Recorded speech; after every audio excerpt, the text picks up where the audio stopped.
At exactly 6:03 a.m., Clive the rooster let out his usual morning crow. 3 minutes later, Karen Whitmore was already on the phone with 911. The sound echoed across the low hills of Willow Creek, mixing with the soft rustle of dew-kissed leaves and the creak of a well-worn rocking chair. Ray Porter sat on his porch, a ceramic mug cradled in both hands, its faded Kentucky Proud logo nearly rubbed away by years of use. He sipped black coffee slowly, letting the morning settle into his bones, as Clive strutted proudly near the coop, feathers catching gold from the rising sun. From the edge of the property, Ray could almost feel the tension crackle in the air like static before a storm. He didn't have to look to know what was coming. The voice drifted over before the woman did. "Yes, officer, it's happening again, that rooster. It's 6 in the morning. This is a residential area." A pause. "I don't care if it's a rural fringe. We have rules." Ray blinked slow. "Clive's got good timing," he muttered, glancing down at the open farm log resting on the arm of the rocker. He had just scribbled today's date beneath a short note, Cliff, 6:03 a.m., sharp. With a faint smile, he added, "This one's got spirit." He rose to his feet, bones cracking gently like old floorboards, and made his way toward the front gate, just in time to see the sheriff's cruiser roll to a soft stop on the gravel drive. Out stepped Deputy Lane, a young man whose uniform still looked like it had a crease from the packaging. Ray raised his mug in greeting. "Morning, Lane." "Morning, Mr. Porter." Lane gave a half-smile, rubbing the back of his neck. "Got a call. HOA complaint. Something about illegal poultry disturbances." Ray offered the man a mug from a tray near the steps. "You take sugar?" Lane hesitated, then chuckled. "No, sir. Black's fine." They sipped in silence for a moment, watching Clive peck around a patch of clover as if he hadn't just become the center of suburban conflict. "She's real serious about it," Lane said after a minute. "The call was detailed." Ray gave a soft grunt. "Karen usually is." Just then, the woman herself rounded the corner, heels clicking angrily on the sidewalk despite the early hour. Karen Whitmore looked as though she had stepped straight from a suburban real estate brochure. Perfect bob, pearl necklace, and a cardigan wrapped elegantly over her shoulders like it was part of a uniform. In her right hand was a thick HOA binder, her weapon of choice. "Mr. Porter," she called, tone already sharpened, "we have been over this. This is a quiet community. This farmyard chaos violates the peace clause." Ray didn't flinch. "Karen, good morning." "It's not good," she snapped, "not with that bird crowing like a trumpet at dawn." "He's consistent," Ray said, "and punctual." Lane coughed lightly, clearly wishing he were anywhere else. Ms. Whitmore, Mr. Porter hasn't violated any county codes. Not yet, anyway." "Not yet?" Karen's eyes flared. "You mean you're waiting until he turns this place into a petting zoo?" Ray took another sip, letting the silence speak, then almost casually, "I'll review the HOA documents, see what they say about poultry." "They say no." Karen thrust the binder forward. "Page 17, Section C, no livestock or disruptive animals permitted within HOA adjacent properties." "Adjacent," Ray repeated softly, letting the word settle. Karen took a breath, clearly working to rein in her expression. "I will be filing a formal notice of violation. This cannot continue." She spun on her heel with the efficiency of a marching band drum major and stalked away, binder clutched tight to her chest like a verdict. Ray watched her retreating figure for a long moment before turning back to Clive, who was now balanced on a wooden stump, chest puffed out, beak half open. She has no idea who she's messing with. The sun had fully risen by the time Ray wandered back inside. The farmhouse creaked with its usual rhythm, old wood, slow settling. In the den, where the air always smelled faintly of cedar and lemon oil, he moved a faded quilted throw from the top of a metal file box. With the care of a man who had kept his tools for decades, he opened the latch and flipped through the yellowed folders until his fingers landed on one with handwriting he recognized, his own. He pulled it free and laid it across the dining table. In thick black ink, the label read, "Zoning Maps, Willow Creek Estates, 1996. 2 days later, Ray found a formal envelope stuffed in his mailbox. Immediate cease and desist, chicken violation. He turned the envelope over slowly, then again. It was the kind of heavy off-white paper used for legal documents or wedding invitations, except this had no warmth, just bold red ink across the front. Time-sensitive action required. He ran a thumb under the flap, letting the contents slide out like a slow sigh. As he opened it, Ray muttered, "Used to be folks just knocked on your door when they had a problem." Inside was a letter 3 pages long, each paragraph dense with legalese and underlined threats. It accused him of unauthorized livestock activity, willful disregard for HOA noise compliance, and potential endangerment of community aesthetic cohesion. A fine of $200, 0 cents per day, was threatened if the rooster remained active beyond 6 o'clock a.m. without HOA-approved suppression. Ray read it twice, chuckled softly, and folded it back into the envelope. He tucked it under the honey jar on his kitchen counter and walked out to the coop. Clive was scratching happily at a patch of dirt, oblivious to the weight of bureaucracy bearing down on his feathered shoulders. By late afternoon, Ray had hammered in a small wooden sign next to the co-op. The lettering was uneven but cheerful. Cluck happens. He stood back and admired it with a nod, then returned to the porch just as a red truck pulled into his driveway. A woman stepped out carrying a woven pie basket and a familiar kind of smile, the kind reserved for old friends or new conspirators. "Maggie," Ray called, tipping his hat. "You got a minute?" she asked, stepping carefully onto the porch in her worn gardening sandals. "Always." She handed over the basket with a grin. "Apple, cinnamon, no nuts this time, I remembered." Ray peeked under the cloth. "You're spoiling me." "I owe you one," she said, lowering herself into the rocking chair beside his. "Back in 19, I had to tear out my dahlia vines because they were climbing beyond approved trellis height. Karen sent me a warning letter and a measuring tape." Ray winced. "That sounds about right." Maggie leaned forward, elbows on knees. "So, I heard she called 911 over a rooster." Ray nodded toward Clive. "He's punctual. She's dramatic." They both chuckled. A breeze stirred the ivy near the porch steps. The sun had begun its slow slide down behind the trees, casting long shadows across the yard.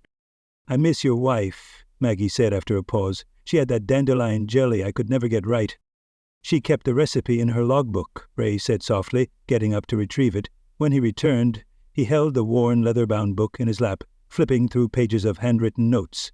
Dates, weather, crop yields, the occasional underlined name. Clive's was already in there, twice.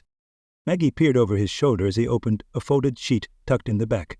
It was an old zoning map, still faintly sharp with ink lines, and Ray's signature in the lower right corner. "Did you sign this?" Ray didn't answer immediately. Instead, he leaned back in his chair, the rhythm of the rocker keeping time with the chirp of the crickets. Ray gives her a slow smile. "Let's just say I know where the lines are drawn." On Saturday morning, Ray dusted off his old drafting tools. Clive hopped up on the table like a feathery apprentice. The room smelled faintly of old paper and lemon polish. Ray's den had once served as a workspace for zoning proposals and township reviews. Now it was quieter, filled with shelves of folded maps, law books, and small mementos his late wife had placed with gentle intention. A pressed flower under glass, a faded family photo with chickens running in the background. Clive strutted confidently across the oak surface, pecking at the corner of a yellow blueprint, until Ray nudged him aside with the blunt end of a mechanical pencil. "Time to redraw the narrative, not the lines," he muttered. The original map of Willow Creek Estates lay open across the table, its creases worn but the markings still precise. Ray slid a transparent overlay, the current HOA boundary diagram, on top of it. The difference was subtle but unmistakable. Property lines had shifted. Buffer zones had shrunk. There, near the bottom right corner, a familiar plot jutted out 3 feet past the legal boundary. Ray reached for his pencil, circled the segment, and tapped it twice. He sat back in the chair and stared at the alignment. Karen's own backyard fence was built into a designated no-build zone. A violation, quiet, clean, and documented. By mid-morning, Ray strolled into Lou's diner, the familiar jingle of the bell overhead announcing his presence. The place hadn't changed in years. Same cracked vinyl booths, same scent of bacon grease and brewed coffee, same Sheriff Darnell sitting at the corner booth with a folded copy of the Willow Gazette and a half-empty mug. Ray ordered at the counter, black coffee, 2 sugars, and dropped a folded $2 0 cents bill into the tip jar before sliding into the booth across from the sheriff. Darnell lowered his paper slightly. "Raymond, Sheriff." They sat in silence for a moment.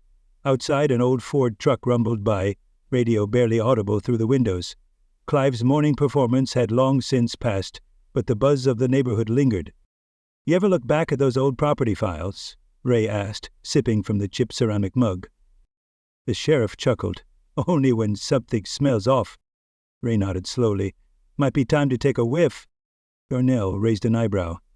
"That HO of yours acting up again?" Ray didn't answer directly. He just slid a folded paper across the table, Karen's new decree, printed with bold fonts and shaky authority, effective immediately, no livestock of any kind permitted within 200 feet of residential structures. The sheriff squinted. That reaching. By about 3 feet, Ray said, tapping the side of his cup. Later that afternoon, back at his property, Ray tacked a copy of the same decree to the small wooden board near his gate, just beneath the handmade "Cluck Happens" sign. He didn't need to say anything. The sign said plenty. At dusk, Maggie walked by with a bundle of marigolds in hand and gave him a knowing look. She's doubling down? Ray nodded. And overextending. From the window across the street, Karen had seen everything. The decree had barely dried on the copier when Ray had already turned it into a display. She closed the blinds with a snap. As twilight settled in, a familiar voice called from the sidewalk. Ray. He turned to see Mark Winslow, clipboard in one hand, shirt sleeves rolled to the elbows. He walked with the hesitant confidence of a man caught between neighborly decency and bureaucratic obligation. Evening, Mark. Mark gestured toward the map Ray had resting on the patio table. You've been studying? Ray folded the edge of the document. Old habits. Mark glanced around, then leaned in slightly. Karen's planning a full board review. Might be smart if you came to the next meeting. Not mandatory, but people are talking. Ray looked at him, calm and steady, then he nodded. Sure. I think it's time I shared what I know. Karen, watching from her window, sees Ray and Mark talking. She clutches her HOA binder tighter than ever. By 6:00 p.m., half the neighborhood had dragged lawn chairs to the HOA greenbelt, popcorn in hand. Word had spread. Ray's showing up. Children darted between clumps of folding chairs with juice boxes and pinwheels, while older residents fanned themselves with makeshift paper fans, their eyes fixed on the patch of lawn that had become the unlikely stage for the summer's most anticipated showdown. The cicadas were already humming, filling the sticky southern air with a chorus that underscored the anticipation. Ray stood on his porch, in a clean, buttoned shirt, smoothing the creases of his slacks as he slipped a rolled-up zoning map into a faded canvas tube. He looked down at Clive, who had taken to perching atop an upturned milk crate like a sentinel. Well, let's go stir the coop. When Ray arrived, he nodded quietly to neighbors he'd known for years, receiving uncertain smiles in return. Maggie handed him a cold lemonade without a word, her eyes sharp with curiosity. Sheriff Darnell stood near the back, arms folded, his face unreadable as usual. At the makeshift podium, a folding table draped in a wrinkled HOA-branded cloth, Karen stood flanked by 2 poster boards and a Bluetooth speaker attached to a portable microphone. Her heels dug slightly into the lawn, but she held her binder like a shield. Thank you all for coming, she began, voice amplified just enough to carry over the low murmur. We are here today because one resident's decision to raise livestock, yes, livestock, has endangered the aesthetic and auditory harmony we've worked so hard to maintain.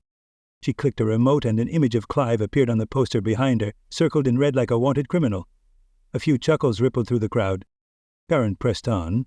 Aggressive crowing, unsanitary conditions, and repeated violations of our residential tranquility. Is this a trial or a potluck? Someone whispered from the second row. More laughter. Karen stiffened. This is a serious matter. Ray stepped forward then, calm and measured. He removed the map from his canvas tube and slowly unrolled it onto the table. I'd like to speak, he said, not waiting for permission. Karen's eyes narrowed.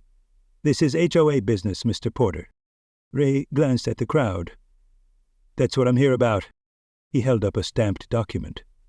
This is a city-certified copy of the original zoning map for Willow Creek Estates, approved in 1996. I brought it from county archives. Alongside it, I have a letter from the city clerk's office verifying its validity. Mark Winslow leaned forward in his seat, eyebrows raised. Karen took an involuntary step back. Ray continued, pointing to marked areas on the map. Over the past 10 years, this HOA has erected fences, walkways, and property extensions beyond what was approved. In fact, some structures, including the HOA's own mailbox pavilion, sit partially on buffer zones. He paused and looked directly at Karen. And yes, your back fence is 3 feet into a no-build easement. A low wave of murmurs swept across the crowd. Karen's microphone let out a high-pitched squeal as she snatched it from the table. This is ridiculous. You're not a zoning officer anymore, Ray. I don't have to be, Ray said, his voice even. I helped write these codes in '96. Your HOA was built on assumptions, not approvals. Mark stood now, his brow furrowed. "Karen, did you ever confirm the HOA boundaries with the county?" Karen's eyes flicked around, but she didn't answer. "You're not a zoning officer anymore, Ray." "Ray, no, but the laws still are." The next morning, someone replaced Karen's signature HOA rules sign with a handmade plank. "Cluck around and find out." It wasn't Ray's doing. He had spent the early part of the morning rocking gently on his porch, sipping coffee and flipping through his wife's old farm logbook. The pages, yellowed but crisp, carried more than just crop records.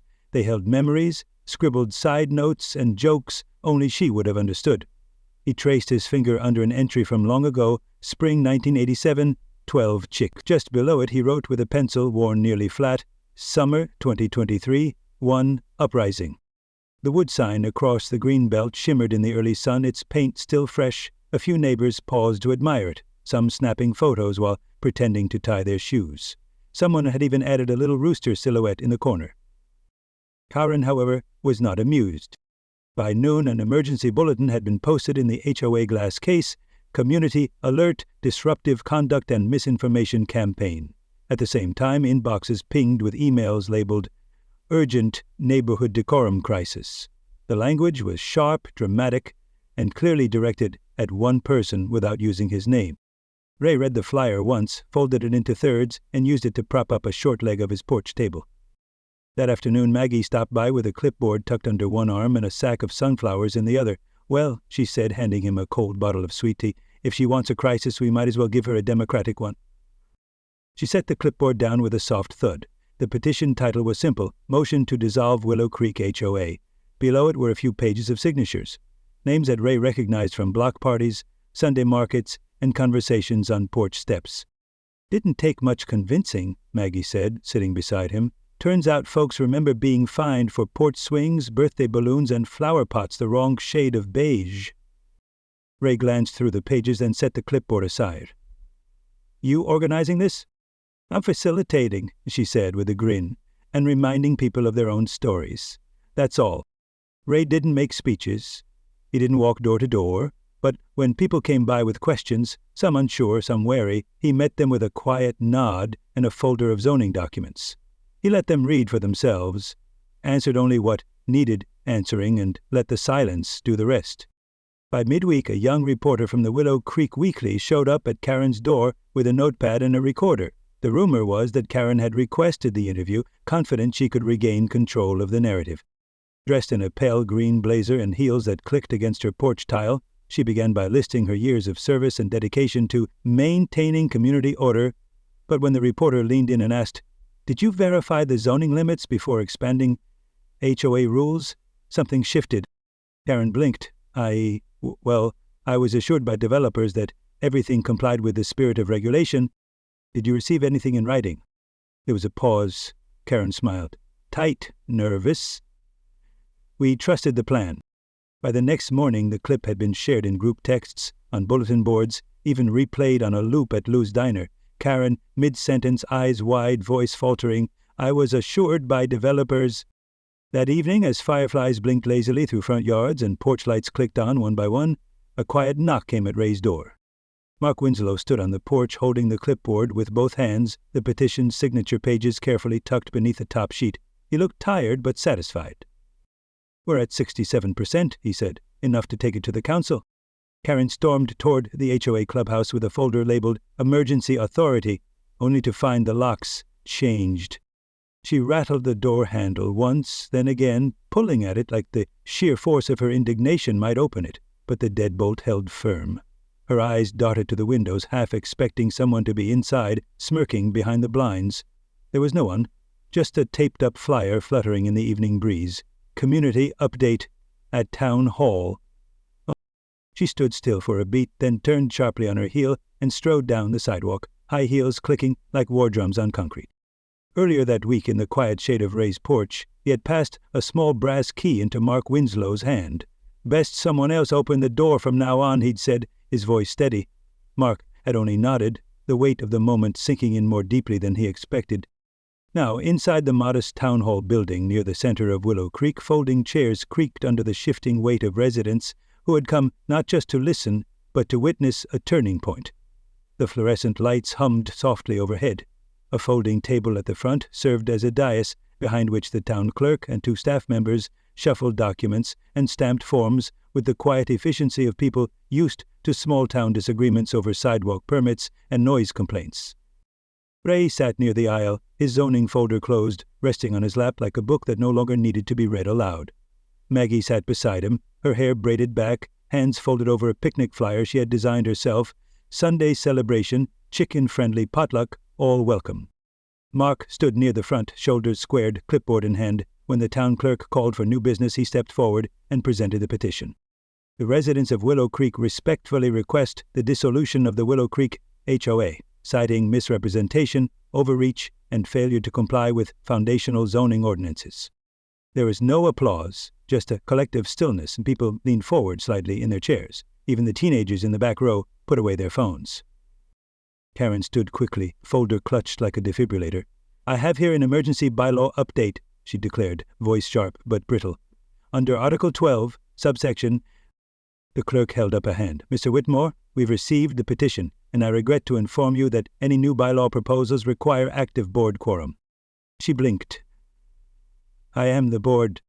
"Not anymore," Mark said softly. The council voted. 3 members raised their hands without fanfare. The town clerk stamped the final form. Approved. Charter revoked. Karen didn't cry. She didn't scream or slam binders.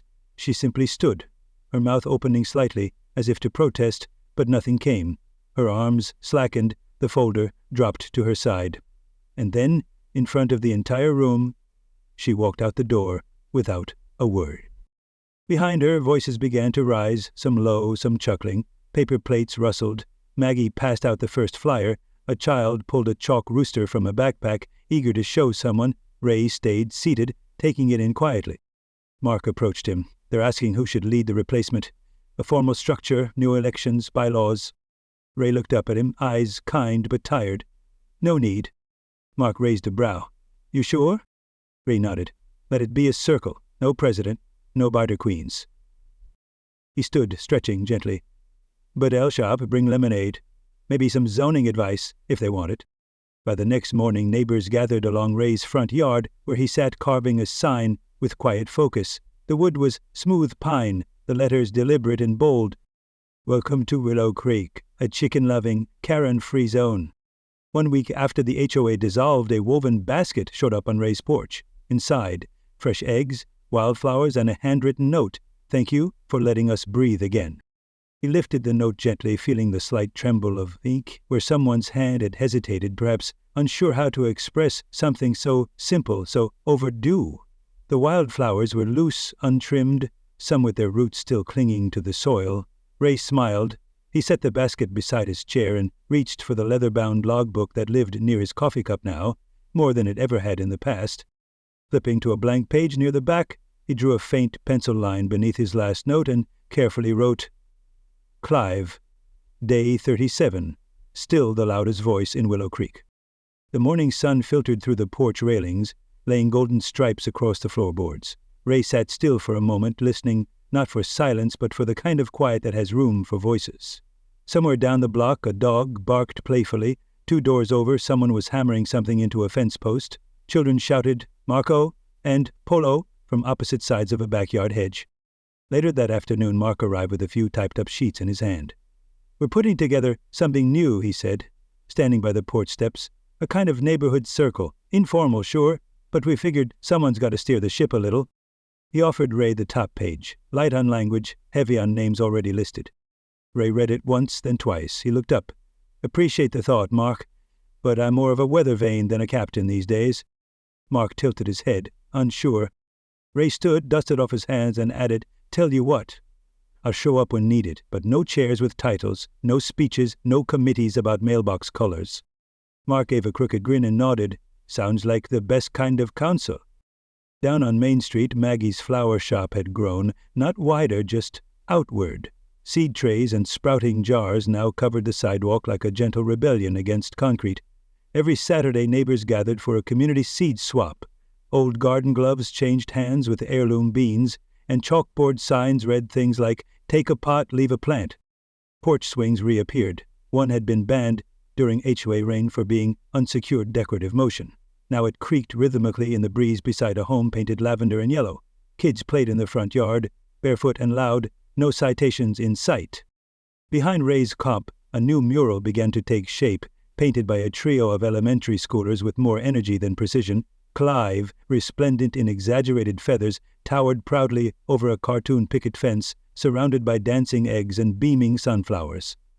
Ray didn't offer suggestions, he just brought them orange slices and made sure they stayed hydrated. Toward evening, as the sky turned a deeper blue and fireflies began blinking their nightly Morse code, Ray finished building a bench from leftover cedar planks.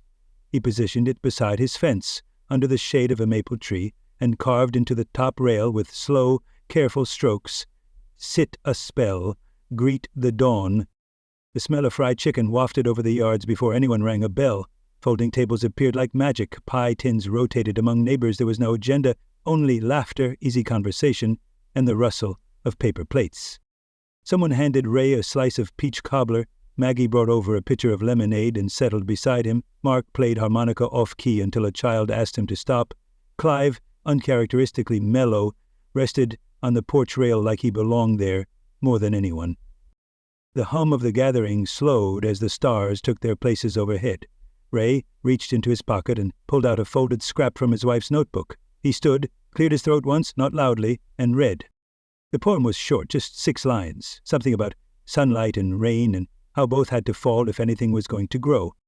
No one spoke when he finished. Ray looks around and whispers, This is how it's supposed to be."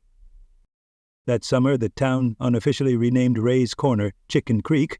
Tourists stopped for selfies. Clive had his own hashtag.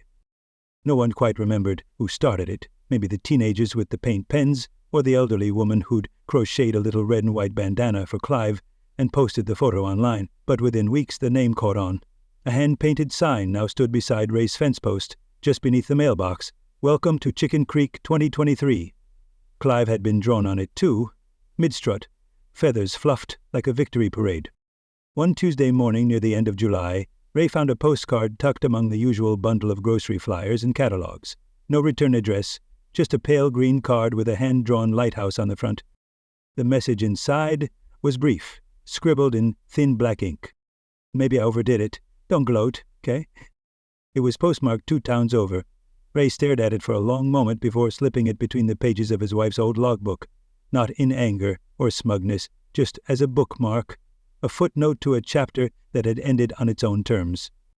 That evening, the final freedom and fried chicken night of the summer kicked off across the green. String lights glowed overhead like fireflies that refused to land, and long tables overflowed with deviled eggs, potato salad, peach cobbler, and enough fried chicken to feed a small army. Laughter curled into the sky, and children zipped past wearing paper chicken hats with glue-stuck, googly eyes. Sheriff Darnell arrived just before sunset, nodding politely as he made his way to Ray's porch. He held out a root beer with a cap already loosened. "I've seen zoning battles, Ray," the sheriff said, easing into the second rocking chair, "but none ended with a chicken becoming a local celebrity." Ray chuckled, tapping his bottle against the sheriff's. "Guess we all needed something to believe in." Down the street, Mark and Maggie unveiled a small wooden plaque nailed to the base of the green's old sycamore. The town council had approved it unanimously, though no one had brought it to a vote. "To the man who helped us hear each other again." Ray stood at a respectful distance, one hand tucked into his back pocket, the other holding his logbook loosely by the spine.